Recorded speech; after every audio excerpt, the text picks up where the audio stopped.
मैं डॉक्टर अनुज रस्तोगी पिछले 30 साल से बच्चों का इलाज कर रहा हूँ।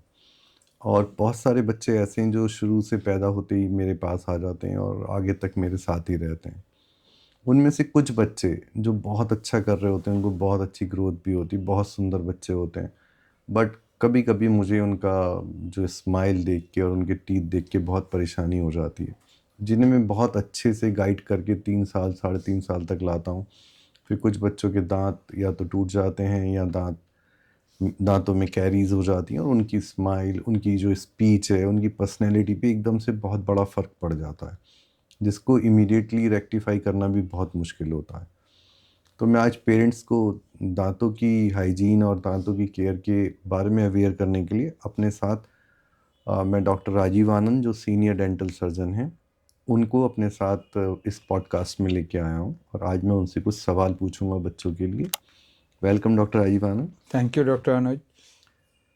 सर, मेरा पहला सवाल आपसे है, बच्चे रात में दूध पीते पीते सो जाते हैं, तो दांतों पे इसका क्या असर होता है?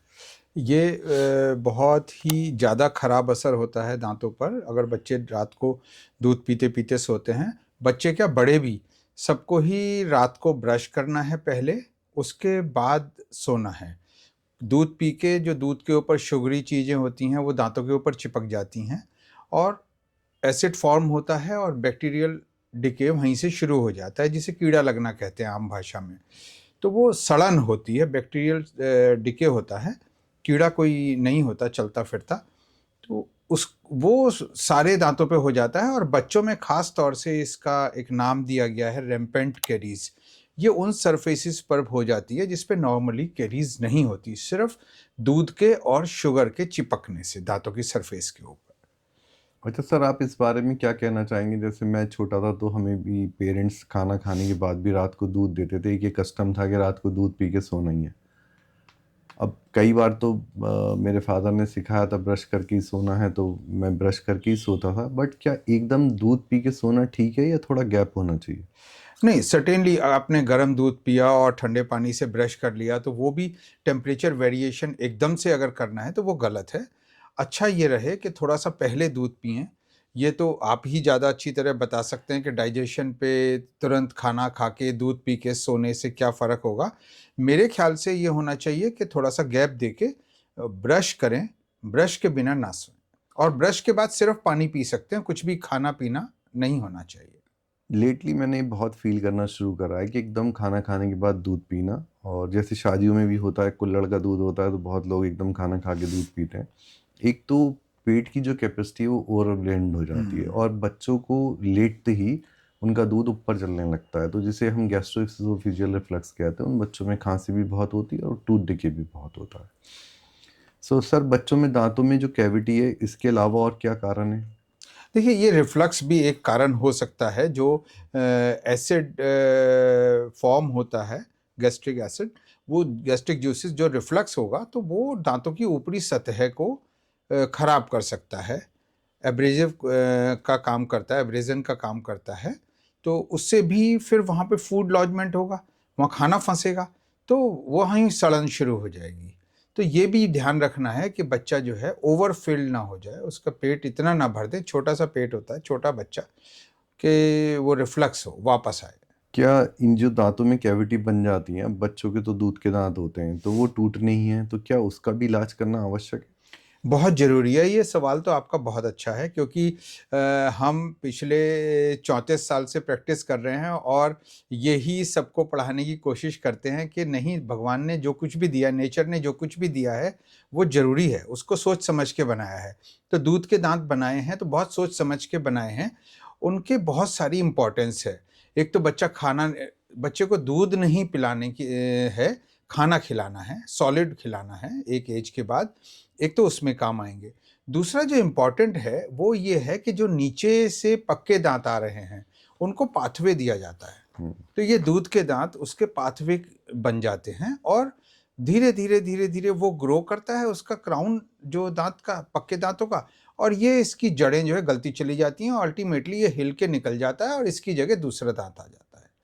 तो ये भी एक वो है। तो दूध के दाँत बहुत इम्पोर्टेंट हैं, दूध के दाँत को बचाना चाहिए।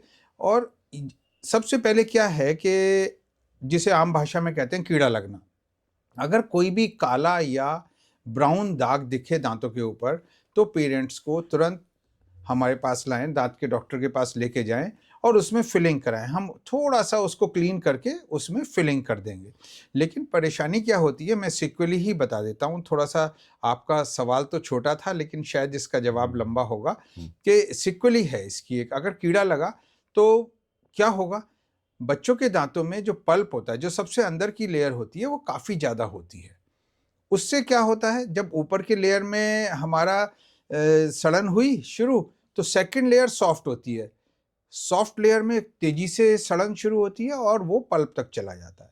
तो अगर हम फर्स्ट लेयर पर ही इसको अटैक करके इसमें कैविटी बना के फिलिंग कर देते हैं तो वहीं पर ठीक हो जाता है। तो सबसे पहले ये कराना चाहिए। लेकिन अगर सेकंड लेयर में भी आ गया तब भी हम फिलिंग कर सकते हैं।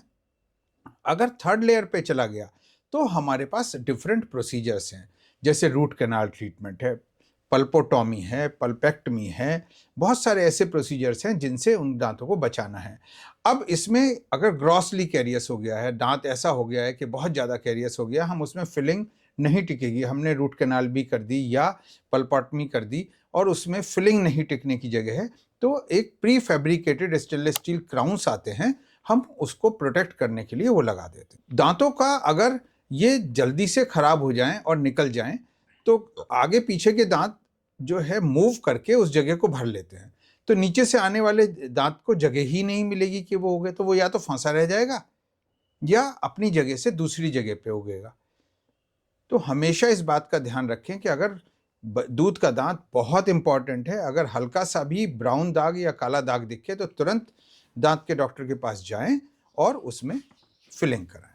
पेरेंट्स तो सब यही सोचते हैं कि अभी तो दूध के दांत हैं, इनसे क्या फ़र्क पड़ रहा है।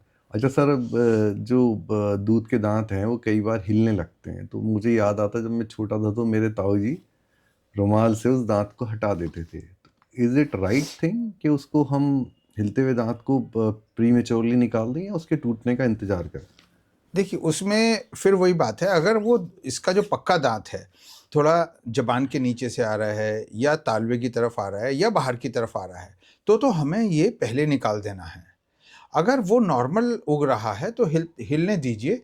अगर बच्चे को इरिटेशन ज़्यादा हो रही है तब हम वो दांत निकालते हैं, अदरवाइज हम लोग उस दांत को नहीं निकालते, मूव करने देते हैं। तो अगर पहले ही निकाल देते हैं, जैसे मान लो हम मेरे ताऊ जी निकाल देते थे, तो उससे क्या कुछ दांतों पे गलत असर पड़ेगा? देखिए, अगर हम पहले निकालें? वैसे तो हिलना तभी शुरू होता है जब इसकी जड़ गलना शुरू हो जाती है दूध के दांत की और नीचे का दांत आता है।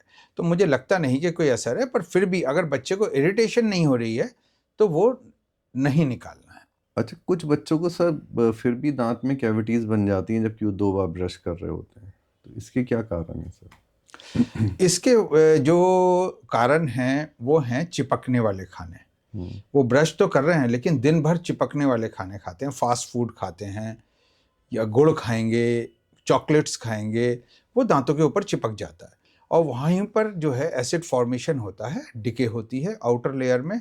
और हम लोग तो इंसिस्ट करते हैं कि नहीं, इस दांत को बचाना है, एजुकेट करते हैं, काउंसिल करते हैं, सिर्फ इस वजह से कि पेरेंट्स को भी नहीं पता होता कि दांत जो है ये इम्पॉर्टेंट है, पर ये दूध के दांत बहुत इम्पॉर्टेंट होते हैं, उनको बचाना ही है। एज तक 12 साल तक पक्के दांत आते रहते हैं और नीचे दूध के दांत जो हैं वो हिल हिल के टूट जाते हैं। अच्छा, इसका हो सकता है उनका टूथ ब्रश करने का तरीका ठीक ना हो, तो हाँ, वो आप कैसे सजेस्ट करते हैं उनको ब्रशिंग करना? देखिए, ब्रशिंग एक, अब क्या है कि ब्रशिंग का एक तरीका है जो बड़ों के लिए और बच्चों के लिए हमें बताना है।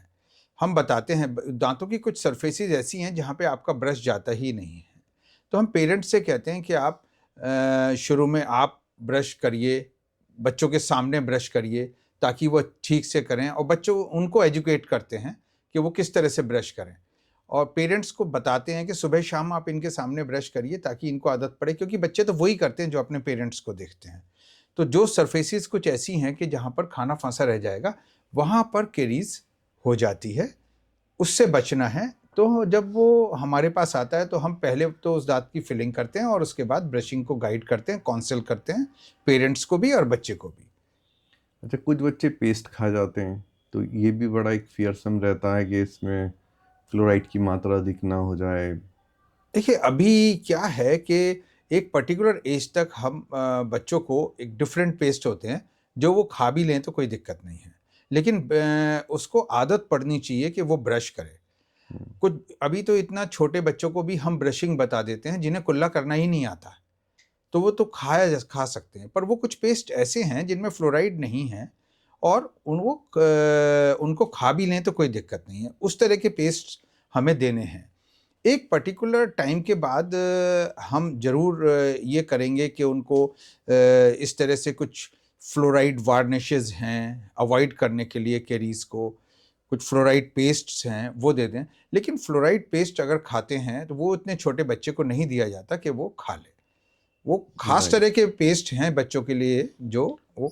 अभी आपने बातों बातों में बताया कि ब्रश की आदत पड़ जाए, तो जैसा कि हम तारा किट पे सब बच्चों को बताते हैं कि पहला टूथ निकलते ही ब्रश कर देना शुरू कर देना चाहिए, जिससे वो धीरे धीरे उसके सिस्टम में इनकलकेट हो जाए और उसे मालूम है कि ब्रश तो करना ही है। जैसे खाना खाना है तो ब्रश करना है, ब्रेकफास्ट करना है ब्रश करना है, ये उन्हें समझ में आ जाता है शुरू से ही, क्योंकि पेरेंट्स बहुत दिनों तक 1.5 ईयर 2 ईयर्स तक ब्रश ही नहीं करवाते। और फिर जितना बच्चा बड़ा हो जाता है फिर उसके लिए ब्रश कराना और मुश्किल हो जाता है। अच्छा सर, ये हर्बल टूथ पाउडर्स बहुत आते हैं, क्या ये बच्चों के लिए सेफ हैं? नहीं, मैं पाउडर तो कभी भी नहीं एडवाइस करूँगा, ना बड़े करें ना छोटे करें। टूथ पाउडर्स एब्रेसिव होते हैं, हम्म। वो सूखा होता है और वो रेगमाल की तरह से काम करता है, तो टूथ पाउडर कभी भी यूज़ नहीं करना है। हमेशा बहुत चिकने वाले पेस्ट यूज़ करने हैं ब्रशिंग के लिए, और ब्रश भी बहुत मुलायम लेना है। हालांकि बच्चों के ब्रशेस जो हैं वो सॉफ्ट ही आते हैं और उसको एक टाइम के बाद फेंक देना है, ताकि उसमें क्या होता है प्लास्टिसाइजर्स होते हैं, वो लीच आउट हो जाते हैं तो ब्रिसल्स हार्ड हो जाते हैं, तो बच्चे को चुभेगा तो वो करेगा नहीं। हम्म। तो एक पर्टिकुलर टाइम के बाद अगर वो हार्ड हो गया है तो उसे फेंक देना है, दूसरा ब्रश लेना राइट सर। अच्छा, एक है। बड़ा सॉरी। हमारे हिंदू सोसाइटी में बड़ा ही फेमस है कि दांत निकलने की दवाई, कि दांत निकलने की गोली खिला रहे हैं। तो आप उससे एग्री करते हैं कि दांत निकलने की भी कोई दवाई होती है और उससे? क्योंकि मुझे लगता है, जो मैं इसका एज ए पीरियडिशन सोचता हूँ कि 6 महीने के बाद बच्चे की जो इन्नेट इम्यूनिटी है, जो उन्हें अपनी मदर से इम्यूनिटी मिली होती है, वो वेन कर जाती, ख़त्म हो जाती है। तो वो ज़्यादा जल्दी जल्दी बीमार होते हैं, उसी समय दांत निकल रहे होते हैं, तो पेरेंट्स को लगता है दांत निकलने की वजह से ये बीमार हो रहा है। तो बहुत सभी बड़ा फेमस दवाई वो देना चाहते हैं। तो आप भी रिकमेंड करते हैं सर? नहीं, मैं ये बताना चाहता हूँ आपके माध्यम से कि कैल्सिफिकेशन कितना रहेगा ये जन्म से पहले तय हो जाता है कि क्या रहेगा, और ये नेचुरल प्रोसेस है, दांत अपने आप बनेंगे और उगेंगे। कुछ बच्चों में थोड़ा सा जल्दी, कुछ बच्चों में थोड़ा देर से होते हैं, जैसे बाकी लैंडमार्क होते हैं उसी तरह से दांत के निकलने का भी है कि कुछ के जल्दी आ जाते हैं, कुछ के थोड़ा सा देर से आते हैं। तो इसमें कोई दवाई ऐसा कुछ काम करती नहीं है। ऑलरेडी जो पीडियाट्रिशियंस हैं वो देख रहे होते हैं कि अगर कोई कमी है, तो जैसे आप देते ही होंगे कुछ दवाइयाँ, अगर किसी को बहुत ज़्यादा ऐसा है कि स्टार्विंग है, नहीं खाना खा पा रहा, नहीं दूध पी पा रहा बच्चा किसी बीमारी की वजह से, उनको तो दवाई की ज़रूरत हो सकती है, अदरवाइज़ मैं नहीं समझता कि किसी दवाई की ज़रूरत होती है। हाँ, कुछ ऐसे एंटिटीज़ होती हैं जिनमें के दाँत मिसिंग होते हैं, वो जन्म से ही अंदर दाँत नहीं होते हैं, तो वो ज़रूर हमें देखना होता है। तो जो समय होता है उस पे अगर दाँत नहीं उगा तो ज़रूर दिखाना चाहिए एक बार। तो हम लोग देख के ये बता देते हैं कि कुछ समय तो हम इंतज़ार करेंगे और उसके बाद एक्स-रेज़ देख के कि नीचे इसकी बन रहा है, टूथबड है कि नहीं है, वो देख लेते हैं। पर ज़्यादातर केसेज़ में अपने आप ये नेचुरल प्रोसेस बना है, नेचर अपने आप करती है इसको। जैसे जो दांत हैं उनके सेट अलग अलग आते हैं, इसमें दांत में भी आपके अनुसार, जैसे इंसाइजर हैं, कैनाइन है, प्रीमोलर हैं, मोलर हैं, वो डिफरेंट डिफरेंट टाइम पे इरेक्ट होते हैं। तो ऐसा क्या, अब कुछ बच्चे होते हैं जो 1 साल की उम्र तक भी उनके दांत नहीं आते, तो कब तक पेरेंट्स को वेट करना चाहिए या उसे कैसे अप्रोच करना चाहिए? नहीं देखिए, अगर 6 महीने पे एक दाँत नहीं आ रहा है नीचे का, सामने का, तो हमें जो है दिखाना चाहिए एक बार, और हम लोग एक्स-रे करके देखेंगे अगर वो बड है, थोड़ा तो इंतजार करेंगे, 1 साल पे भी कोई दिक्कत नहीं है, कुछ बच्चों का थोड़ा सा लेट हो ही जाता है। हमारी किताबों में लिखा है जिन पेरेंट्स की प्यूबर्टी डिले होती है उनके बच्चों के दांत भी थोड़ा डिले ही आते हैं, तो 13-14 महीने तक हम वेट करते हैं और हम ये देखते हैं कि बच्चे को साथ में कोई कैल्शियम से रिलेटेड प्रॉब्लम तो नहीं है, जैसे रिकेट्स तो नहीं है, यही उसका बहुत कुछ आइडिया लग जाता है। जैसे 6 महीने का बच्चा बैठता है, 1 साल का बच्चा चलता है, 1 to walk 2 to talk तो हमें एक आइडिया लग जाता है ये बच्चा उसके बोन्स वगैरह देख के कि इसमें और कोई ग्रॉस एबनॉर्मेलिटी तो नहीं है। देखिए, ये तो बिल्कुल उसी तरह से है जैसे बच्चे का बैठना, चलना, बोलना। ये एक टाइम है कि हाँ साहब इस पे हो जाना चाहिए, लैंडमार्क्स हैं, लेकिन कई बार कुछ बच्चों का थोड़ा जल्दी है, कुछ देर में हो जाता है, तो ऐसा ज़्यादातर नॉर्मल होता है। अच्छा, अक्सर पेरेंट्स जैसे दांत में दर्द हो जाता है या उन्हें कोई कैविटी दिखने लगती है तो वो मेडिकल स्टोर से लेके एंटीबायोटिक देना शुरू कर देते हैं, तो क्या एंटीबायोटिक से सही हो जाता है पेन और जी नहीं, देखिए, अगर सिर्फ सड़न ऊपर की 2 लेयर में है तो एंटीबायोटिक का कोई रोल नहीं है, लेकिन अगर सड़न अंदर नसों में पहुंच गई है तो एंटीबायोटिक का रोल होता है, लेकिन एंटीबायोटिक उतने ही दिन तक ठीक रख पाएगा जितने दिन एंटीबायोटिक खाई।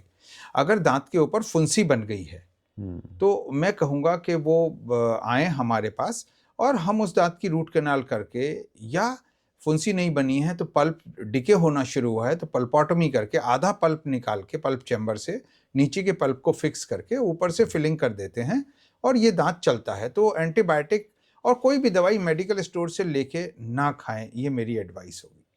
अच्छा, जैसे बच्चे अक्सर ना भागते दौड़ते गिर जाते हैं और दांत टूट जाता है उनका और कई बार वो उठा के भी ले आते हैं, तो उसमें क्या अप्रोच होनी चाहिए पेरेंट्स की? उन्हें डेंटल सर्जन के पास जाना चाहिए या ये सोचना चाहिए कोई बात नहीं अब? तो नहीं, तुरंत डेंटल सर्जन के पास आना चाहिए। देखिए, ये एक डिफरेंट एज पे है। अगर ये दांत हमारा पक्का दांत है तो उसको दूध में, पानी में जरा सा नमक डाल के उसे लेके तुरंत दांत के डॉक्टर के पास आना चाहिए और उसे रगड़ रगड़ के धोना भी नहीं चाहिए। वो हमारे पास आएंगे, हम उस दांत में रूट कैनाल कर कर बाहर ही और उसको अंदर फिक्स करके एक वायर्स के साथ उसकी पोजीशन पे फिक्स कर देंगे। नॉर्मली वो दांत लंबे समय तक चलता है। अगर वो दांत लंबे समय तक भी ना चले तो एटलीस्ट हमारी जो जबड़े की हड्डी उस जगह की, दांत कैसे निकलेगा, हड्डी के अंदर जमा होता है, तो वो हड्डी अगर टूटी है या हड्डी का लॉस हुआ है तो वो वहाँ पे प्रोटेक्टेड और शेप में रहती है। हम उस जगह पे जब बच्चा बड़ा हो जाएगा, 18 साल का हो जाएगा, उसके बाद इम्प्लांट लगा के भी दांत लगा सकते हैं। हाँ, दूध के दांत में अगर टूट जाए तो कोई दिक्कत नहीं है। दूसरी बात, ये तो दांत के निकलने का बताया मैंने। असल में टूटना एक ऐसा शब्द है कि वो एक छोटा सा चिप ऑफ होना या पूरा दांत निकल जाना, उसको टूटना कह सकते हैं। तो अगर वो दांत चिप ऑफ हुआ है तो हमें देखना है, जितने भी दांत चिप ऑफ होते हैं उसको हमें कंटिन्यूसली उस पर निगाह रखनी है, निगरानी करनी है। और ज़्यादातर केसेस में ऐसा होता है कि हम उसकी रूट कैनाल कर देते हैं, क्योंकि दांत में जब चोट लगती है तो दांत के ऊपर ब्लीडिंग होती है, जड़ के ऊपर बिल्कुल हड्डी में, और वहाँ पर क्या होता है, स्वेलिंग आती है। तो जो दांत के अंदर पल्प है उसमें स्वेलिंग के लिए फूलने की जगह नहीं है, तो उनका जो है एक तरह से गला दब जाता है और वो वहीं पे सड़ जाती हैं। तो ज़रूरी है कि वो सड़ी हुई नसें हम निकाल दें या सड़ने से पहले ही निकाल दें और उसकी जगह इनर्ट फिलिंग डाल के उसकी रूट कैनाल ट्रीटमेंट कर दें। जैसे मैंने अक्सर देखा है छोटे बच्चे जैसे इंसाइजर आ गए उनके 3 साल 2.5 साल, यहाँ से उनका दांत कट जाता है, अब उससे उसकी बाइट भी अफेक्टेड हो जाती है। जैसे वो अमरूद है, सेब है, ये नहीं खा पाएगा अगर उसके दांत, और देखने में तो जो लगता है सो लगता ही है, बट उनका बाइट भी इफेक्टेड हो जाती है, तो उनकी मिल्क टूथ पे भी कुछ करा जा सकता है?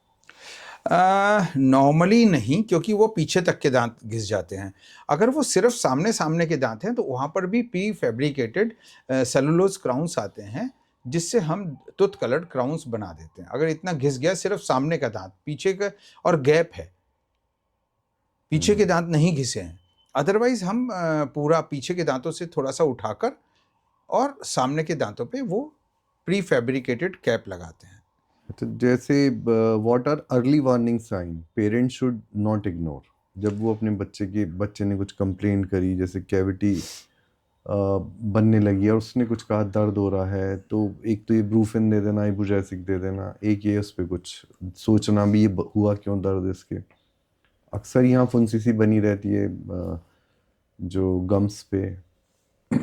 तो ये वही सिक्वली है जो मैंने आपको अभी हम लोग डिस्कस कर रहे थे कि दांत में सड़न हुई। इसके लिए सबसे पहले मैं यहाँ से एक बात शुरू करना चाहूँगा कि पेरेंट्स को हफ्ते 10 दिन में या महीने में अपने हाथ से बच्चों के मुंह में ब्रश करना चाहिए, ताकि उन्हें कोई काला दाग दिखे या ब्राउन दाग दिखे तो तुरंत हमारे पास आएँ, उसको बढ़ने ही ना दें। अब वो बढ़ेगा तो जड़ के ऊपर फुंसी बनेगी, जो पेरियापाइकल पैथोलॉजी होती है वो जड़ के ऊपर फुंसी बनेगी।